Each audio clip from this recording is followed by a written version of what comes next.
everyone, and welcome to Lety Does Beauty and the Beast.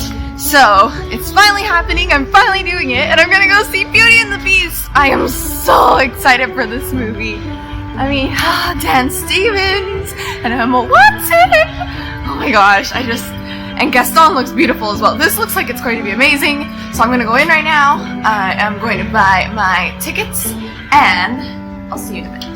So, I got my ticket, and actually, they were sold out of the regular ticket, so I got the sing-along version! The guy told me I'm the only one that's gonna be in there right now, but that I can sing if I would like to do that, so... Yeah, it's almost time! Let's go. Beauty and the Beast! I'm literally the only one here! And the only difference in the movie is that it's captioned. So, okay guys, it just ended. I stayed around for a little bit to watch the credits roll by, because in the credits we get to see, it's over. We got to see everyone's little video right next to who they were playing, so, I gotta take off my glasses. It's so bright. Oh no. Oh no, we're back in the real world. That was so beautiful. Man, I don't care if they said that nobody wanted to buy the sing-along version. I was having so much fun. That was awesome. That was so good. It was so weird seeing... I'm stuck. Dan Stevens as the Beast, though. I'm so used to seeing him as David. What? Aw, man. I exited through the side. Hey, what's up, everyone? So, I just came back from watching Beauty and the Beast, and it was amazing! It was so good! But, of course, I can't give my review first. I have to give the summary first, or else you guys won't know what the hell I'm talking about. So, as always, just before I start... few things. First and foremost, if you continue from this point forward, there will be spoilers. In fact, there will be so many spoilers, I will basically tell you the plot and everything that happens. And since I'm bad at summaries, I'll probably tell you everything unnecessary to the plot, but that I found funny, and that was the memorable moment to me at the scene as well. So, stay at your own risk. If you choose not to stay, you can check out other videos on my channel. I got some other weird stuff for you to look at over there. But this is a space for spoilers! So, let's get started. So, a lot of us know the classic tale of Beauty and the Beast. But, for those of you that don't, the movie starts off with an enchantress that is dressed as a beggar, going to seek shelter from a storm from a prince. And in exchange for the shelter to the storm, she offers him a rose. And he pretty much declines because he's repulsed by the way she looks and tells her to go away. And she casts a spell on him, punishing him for his arrogance. And she turns him into a monster and turns all of his servants into anamorphic household items. So, yeah. And the rule is, if he doesn't love someone and have them love him back by when the last petal falls, he will remain a beast forever, and all of his servants will lose their humanity. So, no pressure. Anyway, then it pans over to a town where we see people singing about this girl, Belle, which is Emma Watson's character, and how amazing she is, but people think she's a little weird, if anything else. But she's beautiful, so it kind of makes up for it. Anyway, there's this war hero in town, Gaston, who is a terrible human being, even though I didn't think so at first. And he is really self-centered and thinks a lot of himself. But he wants to marry Belle because she is genuine and doesn't allow his charms to woo her right away. Anyway, Belle pretty much thinks that he is full of shit and goes back to her house and essentially tells Gaston to fuck off. And Belle lives with her father, Maurice, who is an artist and a inventor, thinker person, and she takes some traits from him as well, so she helps him out too. Anyway, so upon making some new music boxes that Maurice is planning on going to sell, him and his horse Philippe go on their way and promise Belle that he will be back by the morning. Which he doesn't, because on the trip, lightning strikes a tree and he loses his way, gets attacked by wolves, and somehow ends up in front of the Beast's castle, who takes him prisoner for trying to steal a rose from the garden to give to Belle.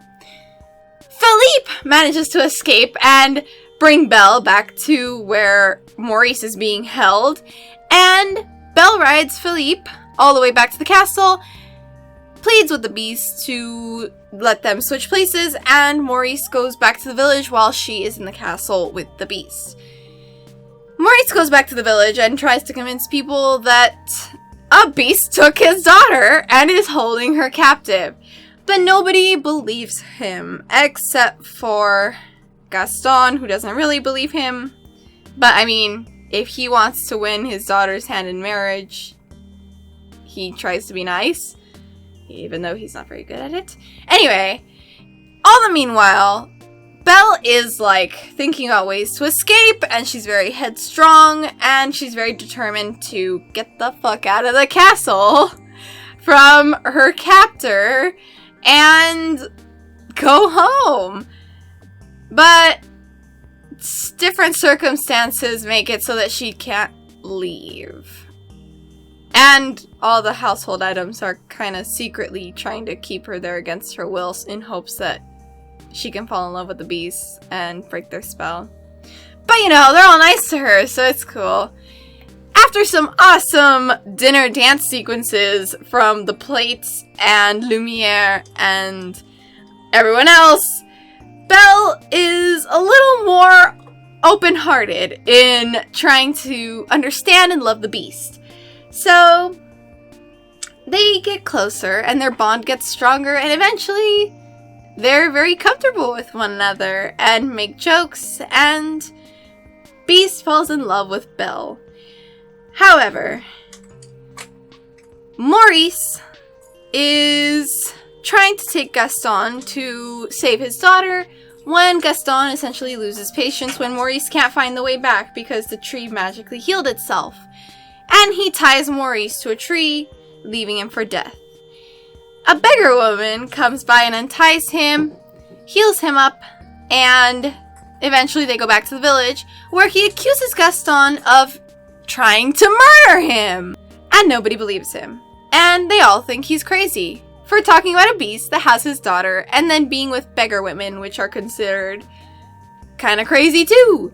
So they lock him up, and Belle, using the beast's magical mirror, which allows him to see anyone, anywhere, as long as he thinks about them and says their name, sees that her father is being tortured by the townspeople, and she wants to go save him. Now that Beast has feelings for Belle and understands how important her father is to her in her life since her mother died of the plague when she was born, he lets her go and tells her to go save her father. So, after heartbreakingly separating with the Beast in order to go save her father and riding full speed on Philippe to get back to her father, she arrives and all the town people think she's crazy because at first they think she's making up the Beast and his castle, even though she arrives in a luxurious dress that is adorned with gold, and she has this magical mirror in which she shows the people the Beast, and upon trying to explain that the Beast isn't that bad, they then think that she's crazy and possibly, you know, in a Stockholm syndrome kind of way, think that she's crazy for trying to, I don't know, be okay with the Beast. So they lock her up too! And now Maurice and his daughter, the two only people that had involvement with the Beast, are locked up.